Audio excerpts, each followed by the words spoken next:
And let's get started. Let me share my screen. So last week, we built ourselves this ZIO HTTP version of what was previously an Akka microservice. So it was a service that allowed us to get the geolocation of particular IP addresses. And then also, if we used a second API, we could send a pair of IP addresses, and it would calculate the distance between those two IP addresses. Very exciting. Very service. important. Very important service. But it was an example Akka repo that we found. And now we are translating it and thanking them for their acceptable code example. If anyone can find any other real world or has some real world Akka programs, we're happy to peek at those as well. But this seemed like a nice level of complexity. We were able to make it pretty far in the first session, where we went from sort of this cake-ish pattern style of code, where we have a trait that had these implicits in it and this unimplemented abstract config and logger, and then sort of did everything, both sort of defined the core logic of fetching from some external service, getting these strings out of the host at this point in time, and fetching from that API and parsing into these API responses, and also defining the routes, kind of all in this one trait, which I don't think is terribly uncommon with maybe an older style of Scala patterns that I've at least been exposed to in past code bases of using that cake pattern, which I always personally found in large systems quite difficult to tease apart and figure out where the data was coming from, especially when combined with implicits and whatnot. Though in the simple example, it wasn't too terrible, but we were sort of trying to force a decent example of how we might refactor this a little bit. So that's what we did last week. The video should be out soon. I think we're still finding I think they're finding an official editor. Kit doesn't do that anymore. Leave me of my service. That's why the editing was slightly random at times. I would get a burst of energy and like edit 10 at once. But now we're going to have a real editor, though I don't know if we found him yet. So that's probably what, or her yet. So I don't know if that's up there. So should be soon. Anyhow, just to recap, we rewrote it using ZIO HTTP, at least the previous version that was on Dream 11's site. We've moved that over to the ZIO org recently. They've been very generous, giving us stewardship of that going forward. So we've been hacking on that a lot recently, but this is sort of the last official release we used last week, which was using this collect API, similar to something like HTTP4S, where we're using this pattern matching syntax to match on routes and then handle them. So it looks slightly different than the Akka variant, and we talked through that last week, doing essentially the same thing. But we also abstracted that IP service into its own ZIO service by making a trait and a case class and adding our dependencies as parameters and using a layer to manage these dependencies rather than the cake pattern. And we were able to sort of print out that dependency tree and look at the nice compile error messages that would guide us along. So everything's a little more factored and modularized in this version, but we still have some Akka in here.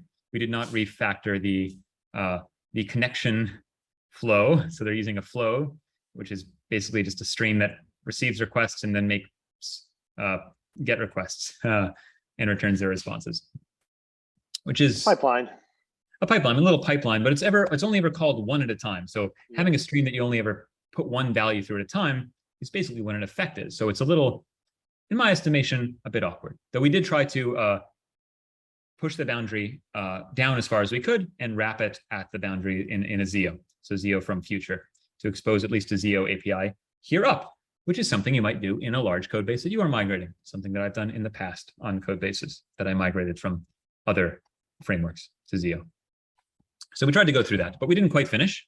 One thing that we could look at, there are a few things, but one thing is that we are calling here, we are requiring a config, which is just a type-safe config object, which is basically a means of parsing this application conf file. So this hocon conf file took me like 2 years of writing Scala before I understood all of these weird names. Hocon, I actually don't know what hocon stands for. And the fact that typesafe is a parser for hocon, all of these things are sort of just implicit tribal knowledge, it seems, in Java and Scala, unfortunately. Anywho, so we're parsing this essentially, and we're getting out the host and the port for this API service. Great. And we're using typesafe config to parse that. Of course, we're doing that sort of in here, sort of once the server has already started.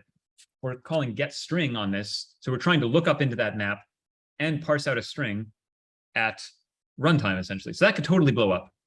And it's not actually type safe, despite being called typesafe config. It's not really type safe because we don't know that whatever's here is a string ahead of time. We're hoping it is, and will probably explode. It'll throw a couple of things, wrong type and missing. So let's not do that. So what remains is a couple of things. Fixing that up using maybe ZIO config, or at least just making this into a more standard service that's parsed at the beginning of our application that will give us errors when we start our application instead of during it, during the runtime of handling real requests. So we can at least handle that early. Eventually, we might wish to get rid of this lower level actor system, maybe replacing this with either ZIO HTTP's client support or something like STTP's client support. But I think what we're going to do first is update this, what we did last time, which was kind of writing in this pattern matching syntax, to instead use a beta, sort of the exploratory implementation of our API DSL. That's going to be something more like endpoints for us or to peer, where we're defining a pure description of the API, which we could either use to more conveniently and expressively write something just like this. We could also reuse those APIs to generate clients or documentation in the future, or anything else you want to generate from those things. So it's just a pure description that will interpret later into a server, or interpret into a client, or into open API docs, or to whatever you want. 3D print them and put them on your mantelpiece. Mantelpiece? I forget. I don't have a mantle thing. Great. Cool. And we sort of layerified everything. So let us get started. And the first thing we need to do then, well, actually, before we do that, what we didn't do last time was actually run this, neither the old version or our version. So let's just run our version and see what we expect, because that could help us understand what's going on. So I'm just going to run this file and click on run here. And we should see that it builds, hopefully. And so, yeah, we're getting some Z scheduler workers chatting about loggers starting. So if I open up my Safari and go to localhost, not 3000, but 8080/IP, and then I already put in a fake IP address, so we're going to get that here. Let me make that way bigger. It works, and we get some logging about establishing connections and whatnot. So some Akka dispatcher logging. And yeah, so okay, that IP address is in Oxford. Great, nice. Likewise, there's also a Postman. I have a Postman running here, and I can hit, oops, internal server error. That's not good. What have I done? I might have screwed up. Let me make sure everything is of the right type. Post. Maybe that I didn't actually test this one before, so maybe this is broken in some way. What is sad? Internal server error. Attempt to decode on a failed cursor. IP1. Am I sending the body? Downfield list IP1. List of downfield IP1. Interesting. Let us see. So it looks like it's some kind of decode error as JSON as IP summary request, which is being derived here. Let me just print out what this body string is. ZIO.debug. Body string is what exactly? I'm going to rerun the server. We're going to rewrite this in the new style, so you got the old version, but I'll spend just another minute debugging and seeing if I can figure this out. So now it's going to log. The body string looks correct. Maybe I should have logged more. Did we ever get to this summary? Serialization, replacing Java serializer. I'm not sure. So let's see if we get this this thing parsed correctly. It looks correct as JSON.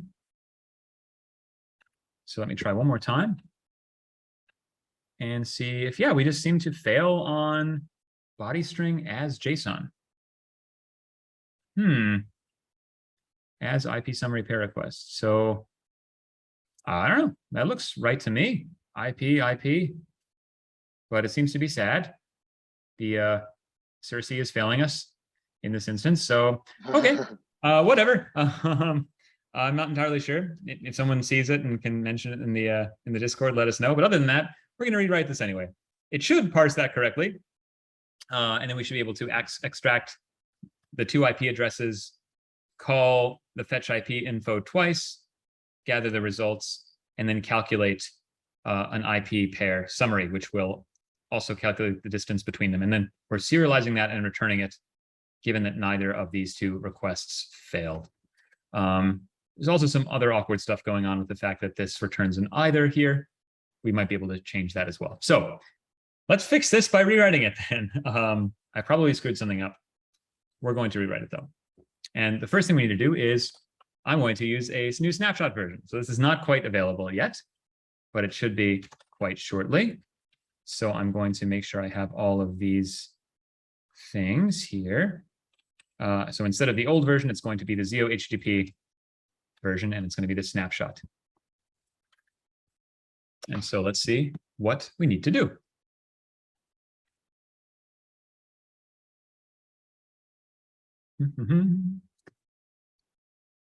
So one thing is that we moved it from being called ZIO HTTP or ZHTTP to ZIO.HTTP. Great. And I believe this method is now in this model subtype. And maybe I'll just import all of that for now, because status is in there as well. And so everything else should work almost, except I believe instead of server.start, it is server.serve. And we've changed it a little bit. So instead of accepting a port, you give it just the app itself. And this will now actually require a server in the environment. Like that. And so now we have a server layer. So all the configuration happens at the end of the world where you create a server layer. So I'm going to say server.default, which will just run on port 8080, but there's sort of a way of configuring that more intensely. And let's see if this builds. Seems to, so that's great. So now we're going to replace this collect API with the API. So I'm going to make a definition for each of these endpoints. So I'm going to say single IP, and I'm going to use this new API DSL. So I'm going to say API dot get in this case, and then give it IP slash, and then we want to parse a string from this next parameter. And so I will say in dot string. And oops, let me make sure everything is gold. Okay, it is golden. Perfect. And so what this is going to get us back so far is an API that will parse strings from the inputs and currently return nothing of interest, so unit. But if we think about what this API really is, it's something that takes a string. Like if we express this whole thing as a trait, API, whatever, it would be something that parses an input API, sorry, an input IP address, too many letters, and then returns a task maybe of one of these, what are they called? IP info types, IP info. So we're sort of generating a function that should go from string, which is an IP address, to an IP info. Cool, and that's really all a web server is. It's just an awkward sort of trait of sorts that you have to use the HTTP protocol to hit instead of just a method call. So if we want to specify that this API should return an IP info, like such, we can say output and then give it IP info as a type here. Though for this to work, we need to have a schema, a ZIO schema of that type, which will allow it to not only generate a JSON codec and encoder, but also inspect the type and generate open API docs as well, and also generate potentially protobuf codecs or Avro codecs or other sorts of codecs for that type.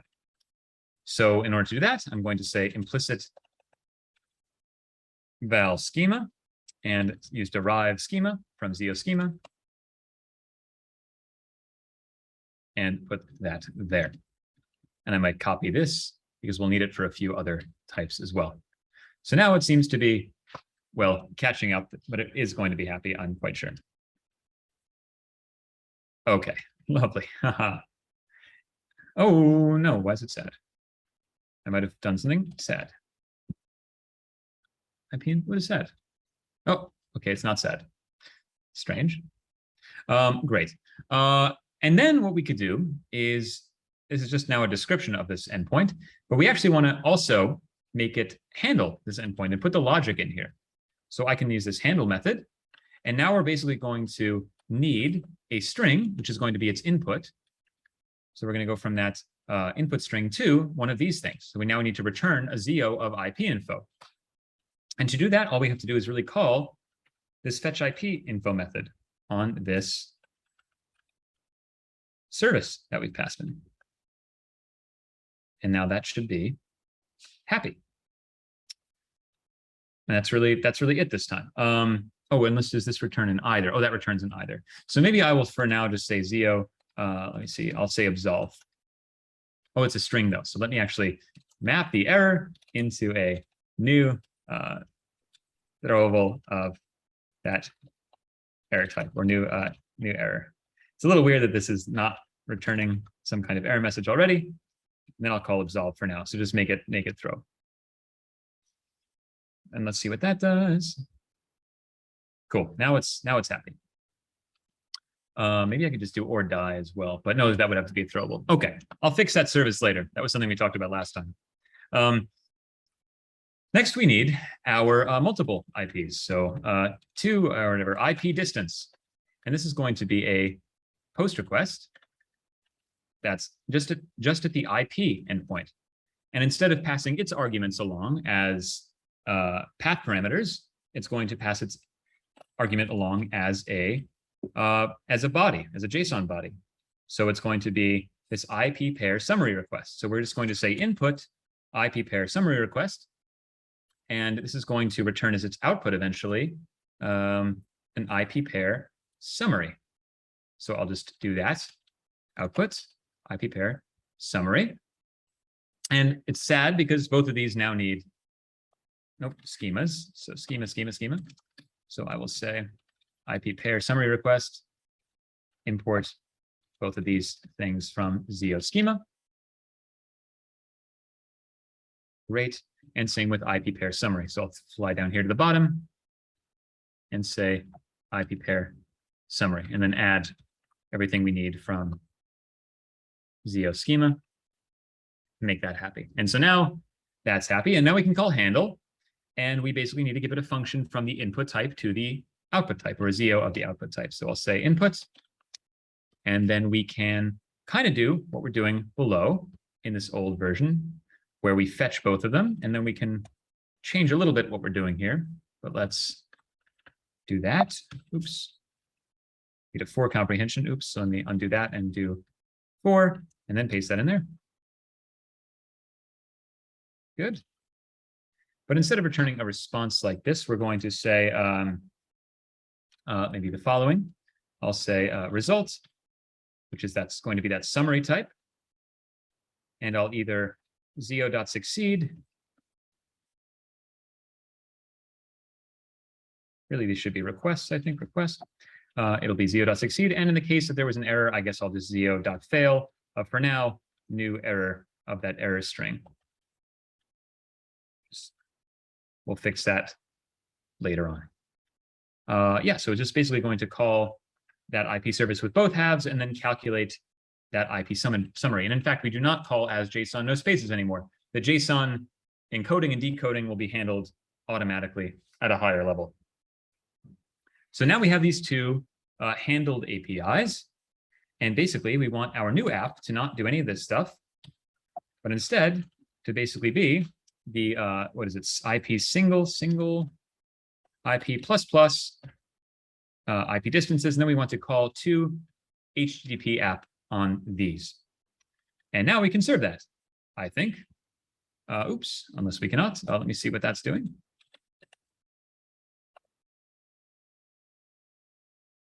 Oh, I just had the wrong type there. Is that an HTTP? It should be. Let me rebuild. Something sad about this. Oh, I thought I did make it the error type a subtype of error. Am I crazy? Am I doing the right thing with absolve? Right? Oh no. Because oh no, because there is no error. Ah, yes. So I want to do absolve and then map error, I believe. Maybe I'm crazy. What is this getting me back? Sorry, one sec. Yeah, look at that. Let me just do flat map. Yeah, maybe I'll just fix what this is getting us back. But for now, I'll just do ZIO.succeed if it's a success. Or yeah, my thing is running a little slow today. So ZIO fail. If it's an error, I'll make a new error of error.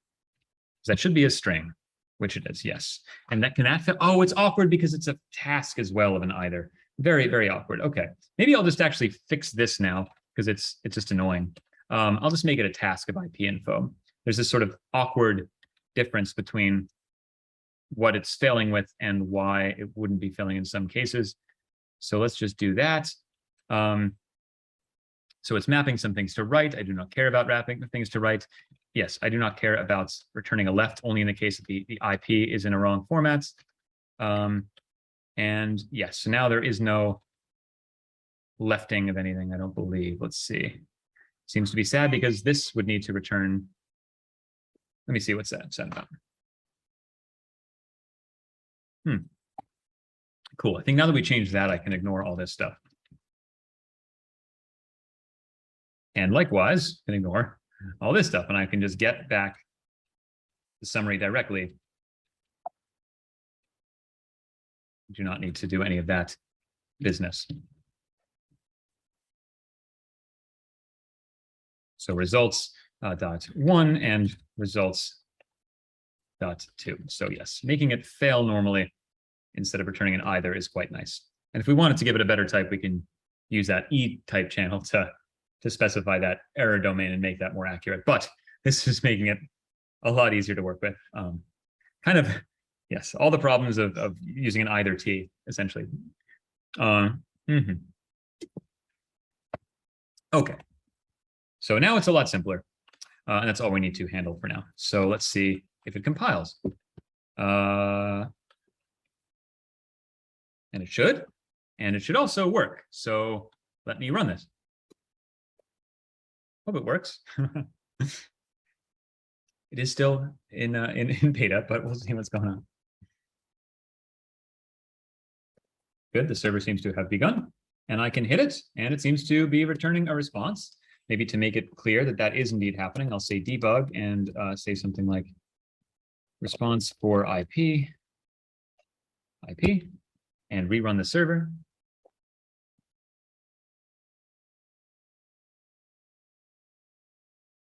And then I'll refresh. And I see a response for IP. So it totally is running this code that we just wrote. And hopefully also, it will now work correctly for the post request. And it does, yay. So here, if posting the corresponding JSON body for the IP pair summary request, we will indeed get back the JSONified version of the summary. Which has the distance between, I guess, the UK, Oxford, and Italy. Rho in Italy. And yeah, that's basically the high-level differences between them. We're not really making use of the client in this case, or some of the other features. We're still sort of fleshing out the exact feel of the API, so certain things may change. For instance, the way we're defining these path parameters and whatnot, the exact names, but we're just going to sort of use it in a few cases. But generally, it does work for these simple examples of matching routes and also for decoding input and output and whatnot. Though there's still a bit of complexity we need to add. However, if we could take a brief tangent maybe into some of the things that are coming that are sort of exciting. or are already actually in here. It doesn't quite make a difference in this very simple example. But if we think about real world APIs, RESTful APIs in particular, they tend to have the following structure, something like users slash, a user ID slash posts slash a post ID slash, comments slash a comment ID. And you might also have every other possible path down this segment, down these routes. So just get all the users, just get a particular user, get all the posts for a user, get just particular post for a user, get all the comments for a post for a user, get a particular comment for a post for a user, et cetera, et cetera, et cetera. And you'll have a whole bunch of other things as well. Maybe under users, user slash profile, whatever, UID slash profile, who knows? So many of these possible endpoints. And if we see here, there's a lot of duplication. And if you are naive, not in the judgmental way, well, I guess maybe performance-wise, the judgmental way, but if you just naively construct a whole bunch of pattern matching routes or routes with an API DSL, I don't believe to peer or endpoints 4S do any sort of optimization here. And certainly if you're just using a normal pattern matching, once again, naively in this case, and you're not nesting each of these together in some sort of nested handler, then what's going to happen is if you try to just hit users, for instance, you're going to first try to match this route. So it's going to sort of first try to parse maybe everything, and then it's going to fail, right? When it's trying to parse, if the URL you've given it is really just users, it's going to fail the second it tries to parse UID. And then it's going to fall back to handler number 2. And then it's going to fail after parsing users again and again and again. So by the time you succeed in this case, you've attempted and failed to parse users, to parse this UID 5 times, though you have reparsed users 5 times. So we're parsing everything up until the point that we fail before moving on to the next handler over and over again. So one of the optimizations that was really fun to make and should seemingly makes a very big difference when even just having a sort of a relatively real world set of like at least 5 or 6 of these idiomatically RESTful routes that share a common prefix is we basically construct a prefix tree and zip these handlers together along their common routes such that we are not reparsing anything. So we would sort of fuse all of these handlers together. So instead of reparsing users, it would sort of look something more like this, etc. So does that work? Yes, it does. Whew. And if there were sort of like multiple paths here, it both exist there as potential handlers. So we're sort of moving top to bottom. If say we gave this something like, posts, let's just do this. So we still have these 1, 2, 3, 4, 5, 6, 7 handlers. But what we're going to do when we parse this is basically at the beginning of this creation of your server, we're going to do some optimization. And this is kind of cool in the world of servers because a server doesn't have, to speak slightly functionally 1 second, it's not monadic. You're not generating a new API based on the results of what you've parsed so far. Generally, these servers are sort of all known ahead of time, and this API enforces that. So you're going to write all your endpoints at the beginning of your application. And so we have all that knowledge at the start of your application. And then these servers run for generally a long period of time. So we can take a few hundred milliseconds when you're maybe even less at boot time to zip all of your handlers together in this sort of prefix tree, a radix tree. And what this is actually going to do then, once we've done that, when it's really parsing requests, once request starts coming in, is run something like this, where we're going to, we have this whole tree that we've created, and at the leaf nodes here would be the handlers. And so we're going to parse out users, and then we have more inputs, so we're going to parse out UUID 12, then we're going to parse out posts. And because we've run out of input here, we're going to run the post handler with the UID. We're going to call whatever handler was here with the path that we've parsed so far as the input. So it ends up being kind of cool in terms of an optimization. Both fun to implement, but also, I mean, just algorithmically, definitely going to make an impact in large nested APIs. Sort of the bigger, the more nesting, the more canonically restful your endpoints are, the more of an impact you should see. I mean, you know, still everything's IO bound and whatnot, but it makes a big difference instead of just sort of going from top to bottom, reparsing everything per request. So it seems to make a pretty huge difference in at least some micro benchmarks we've been running. So yeah, it's exciting about that. Hopefully that made sense. If you want, you can look at the code because it's up there now in the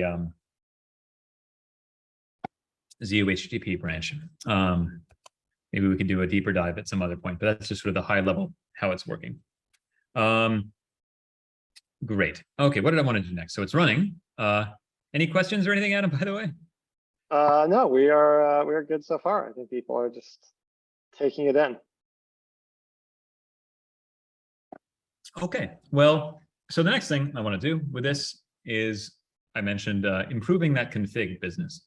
I'm not a fan of type safe config, doing that sort of unsafe loading, having to know the right string deep in your application. It could fail when we're calling it here in our service, our IP service.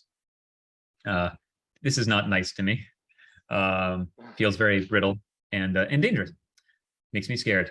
So what we're going to do instead is, instead of depending on config, we're going to make some kind of specific config that's just the subset of config that we care about. And there are a few ways of doing this, but I think when doing config, I kind of just make a case class. We could make the trait and service separation if we wanted to, but there's not going to be a test version of your config. It's basically just data anyway.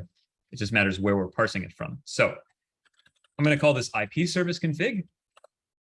And I'm going to basically put the two properties that we need here. So there's going to be host, which is a string, it looks like, and port, which is an int.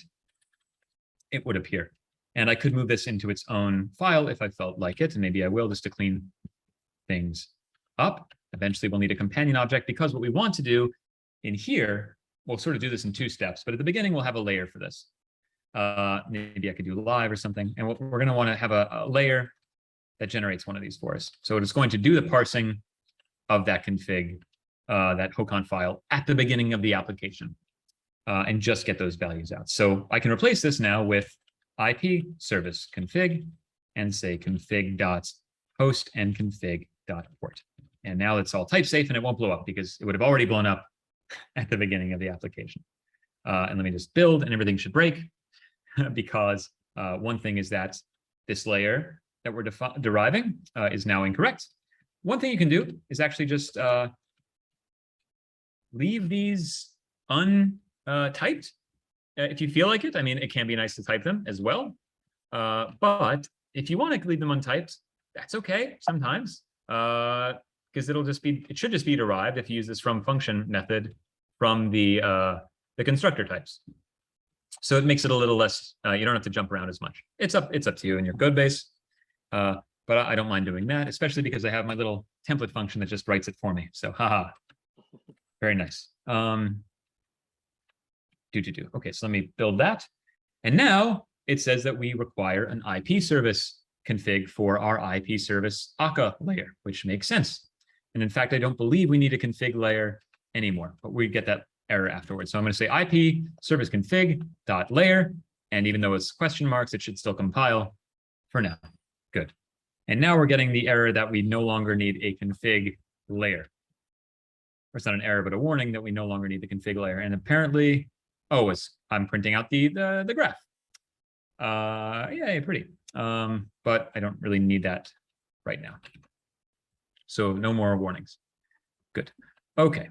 So now let's actually implement this. And to do this parsing, we're going to actually use ZIO config. So ZIO.config. And we're going to use a couple of things. We're going to use ZIO config Magnolia to derive a so-called config descriptor for this thing, which is basically just a data type that knows, it's kind of like a decoder for a config. So it's like a JSON decoder, except it can decode from a whole bunch of different formats. So you can derive this config from system, environment variables, or from a HOCON file, or from a JSON file, or from a command line argument, or a whole bunch of things. So it's this thing called a descriptor. And to generate this, I think I can say magnolia.descriptor of type IP config service, or service config. Great. Good. So I have this config descriptor. And then if I want to read this from type safe config, I can say from, which one is it? From resource path, which is going to try to find that application conf file. And I just need to give this to the descriptor. And then I'm going to say or die, because I do not care if this fails. I want it to, well, I don't want to recover from that failure. I want it to fail immediately. I don't have a second source I'm trying to read this from. Theoretically, one could give a whole bunch of alternate parsers or something. So first try to read it from type safe, then try to read it from the environment, then try to, I don't know, randomly generate one. I don't know, but that would pretty much be silly. So I'm going to build, it should compile, though we need to change a couple of things. So by default, this descriptor now is going to look for in our application conf. If I peel this thing out, it's going to look for something that basically matches this case class structure. So it's going to look for a host property and port at the top level, but it's nested here. And there are a few things we could do. We can make multiple case class structures that mirror this.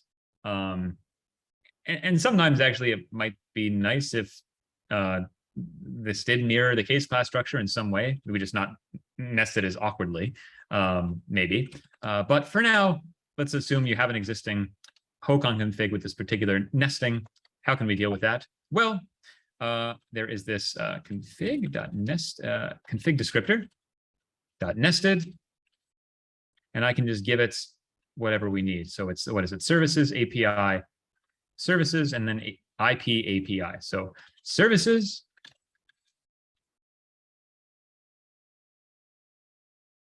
too many, and then IP API. So it's going to nest our descriptor twice in this way. Okay. So now it should read it correctly as well. So let's see if that indeed works or not.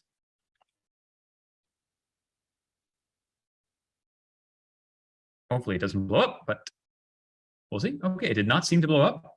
So I think it's still working. Yay, it seems to be working. And if we just want to validate that, I think, tap. Is there a debug on layer? Oh, there is. Nice. Yeah, we had lots of debugs. That was a nice thing you added, and we made config. So let's restart our application, and we should see at the very beginning that it does indeed make this config. There it is. The IP service config of IPAPI.com and port 80. Great. Okay, so that totally works, which is very nice.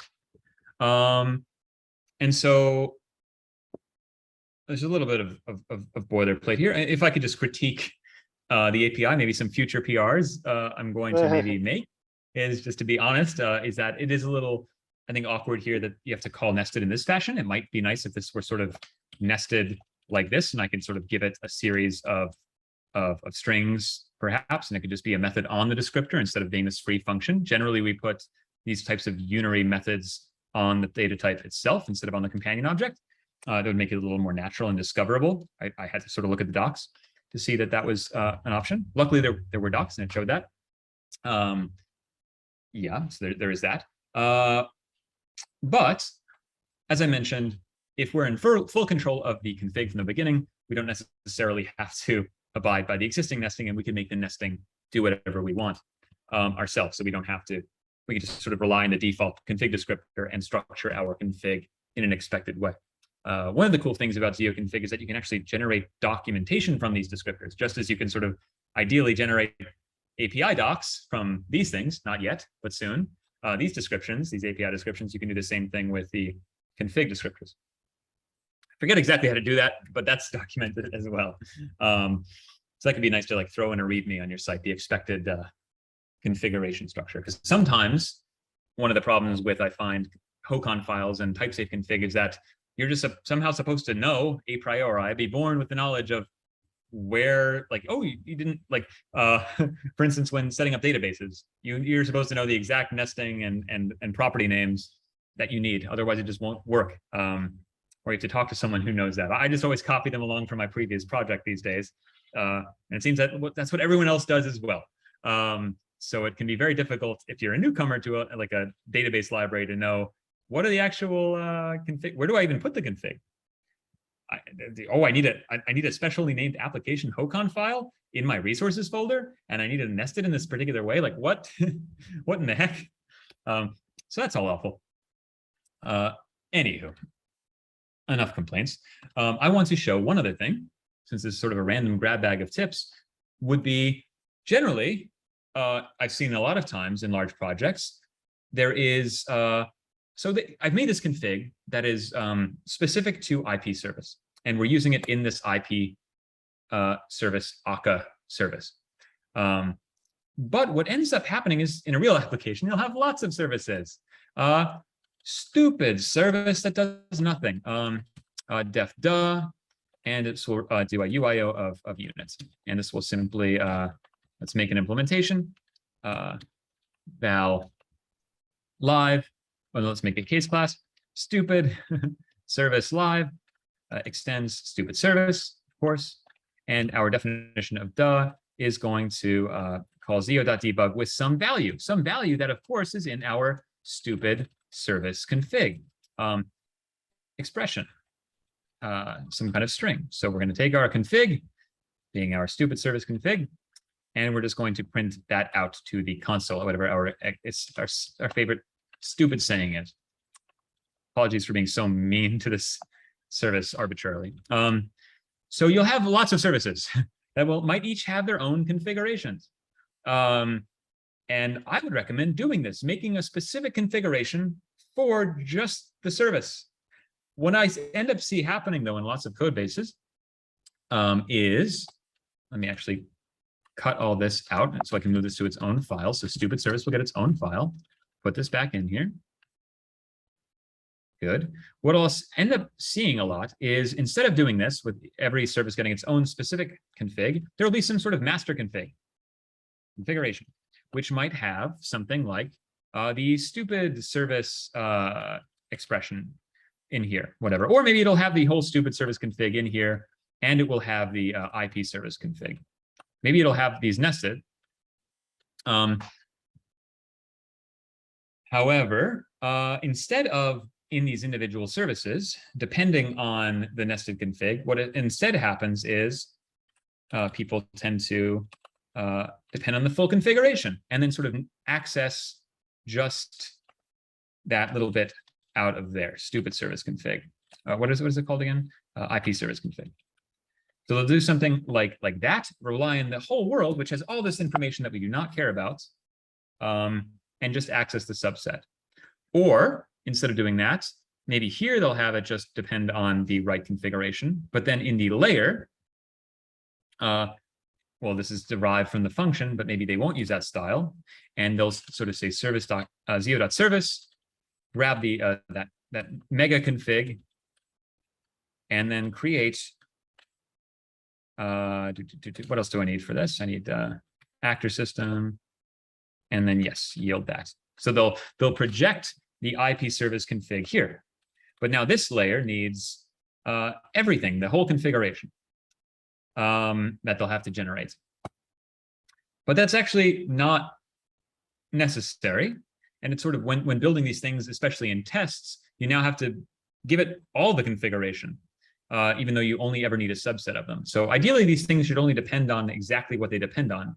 And there's some tools that Z layers provide for you for projecting out sub-properties of a larger layer. So I'm going to go back to this other version, and we'll see how we might do that. So let's go back to configuration. Great, IP service config. And I'm going to make a companion object for this. I'm going to make a descriptor, and I'm going to import zio.config.magnolia.descriptor of configuration. So we're going to try to parse this whole thing.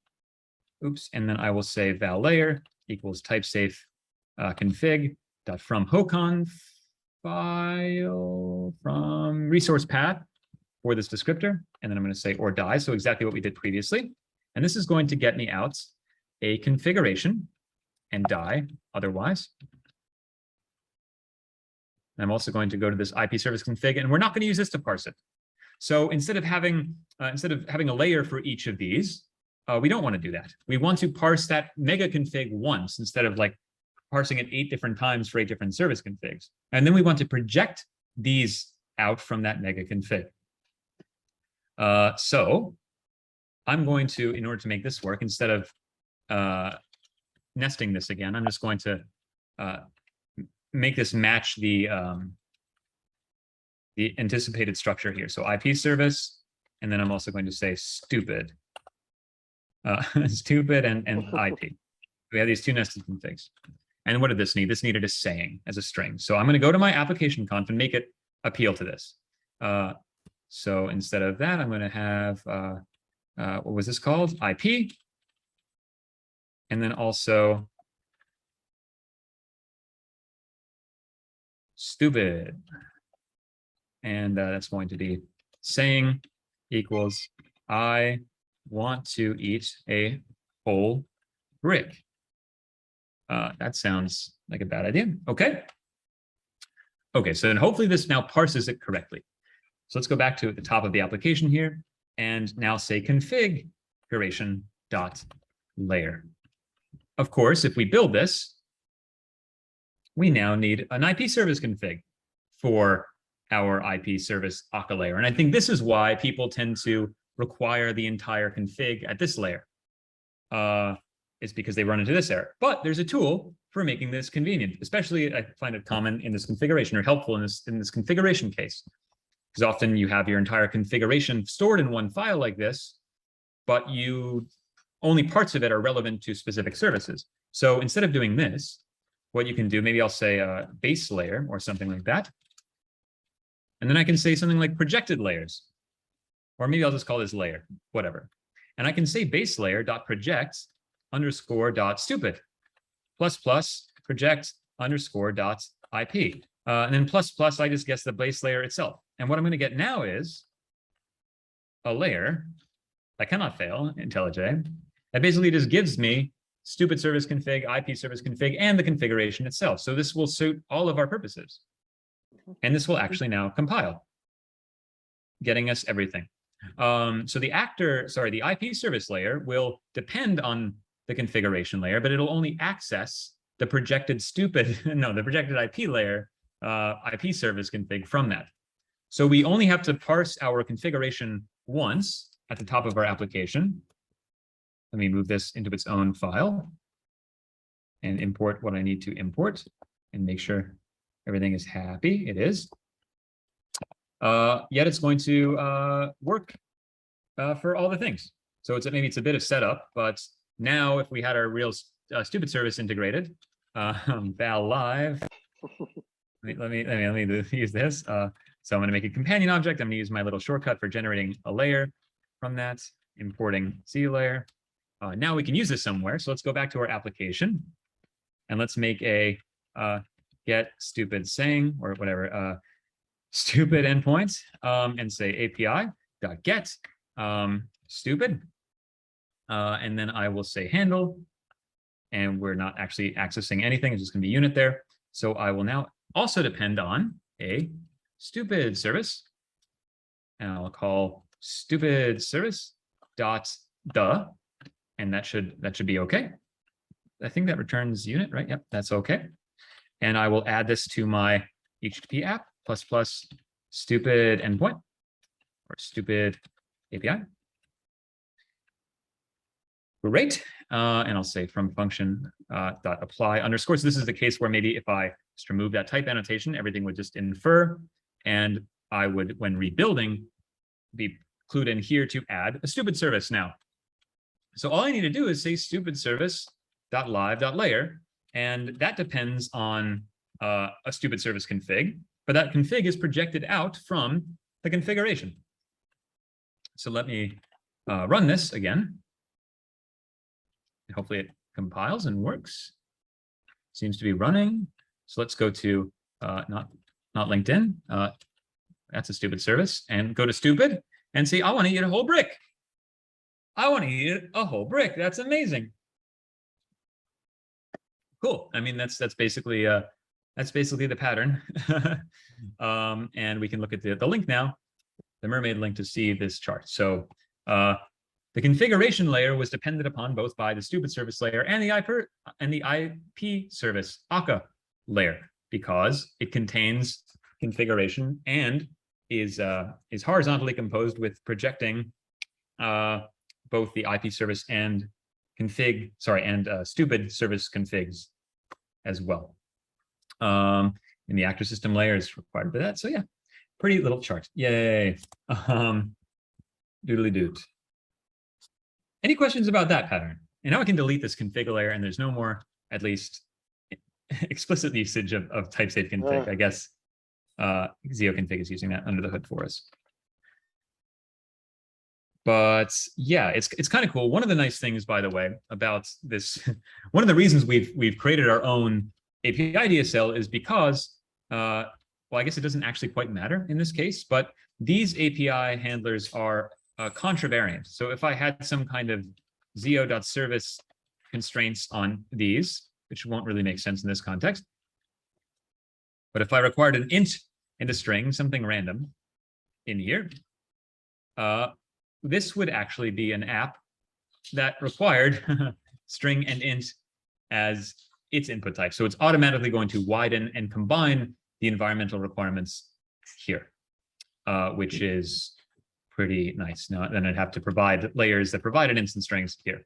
But that's something that other endpoint creators don't have built into them. They're not contravariant or covariant in the error type. So this is just sort of able to really cater to the particular kinds of features and ergonomics that ZIO libraries like to exhibit, which is, less type inference issues, never having to call widen anywhere, for instance.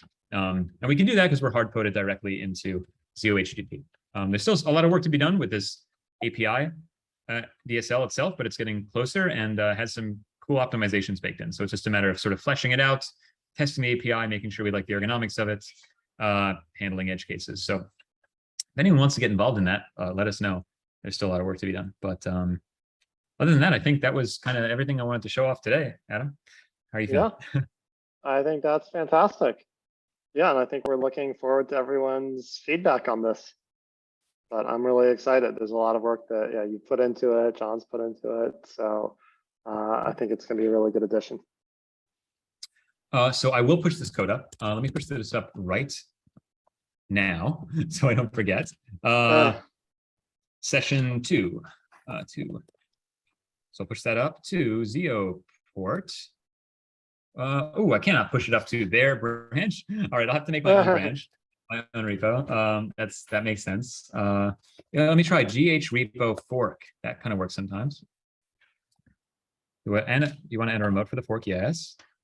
Yay. So git push. Let me see what I have as my remotes now. Git push origin ZIO port.